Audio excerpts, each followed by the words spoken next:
A tropical virus that's rapidly spreading in the south of Russia has already claimed 6 lives, while millions could be at risk of infection. Nearly 200 people have so far caught the West Nile virus, which is carried by mosquitoes. RT's Igor Ogorodnev reports from the Volgograd region, which has been the worst affected by the virus. A steady stream of patients has been arriving at this hospital near Volgograd, all with the same diagnosis: West Nile fever. More than 100 are seriously ill. In fact, the real number of those affected might be several times higher. A lot of people are being treated at home without knowing what's wrong with them and don't ask for help until it is too late.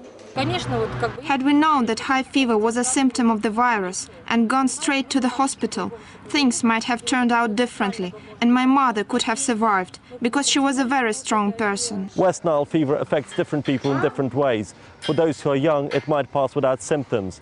Others might suffer a mild form of flu, something like that.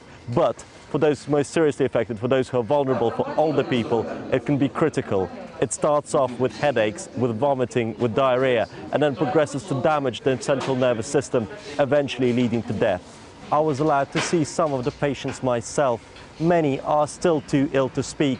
Others can, but are still suffering the severe after effects of what they have been through. Many don't remember how they fell ill. They don't even remember where they live or how old they are.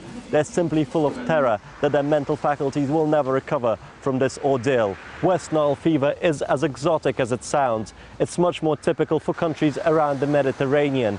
It was never discovered here until 11 years ago. Then, just as this summer, it was a period of particularly hot weather. Here, doctors are issuing warnings to everybody to keep their clothes with long sleeves, to spray themselves with anti-mosquito spray and so on. But they're saying that people are refusing to follow these instructions and to take the threat quite seriously enough. But they're saying that the threat will remain until October, when the weather is expected to become cooler. Well, experts say the record-breaking temperatures that gripped Russia this summer have triggered the spike in the disease. The current outbreak of the virus is a result of the record heat wave our country has just experienced.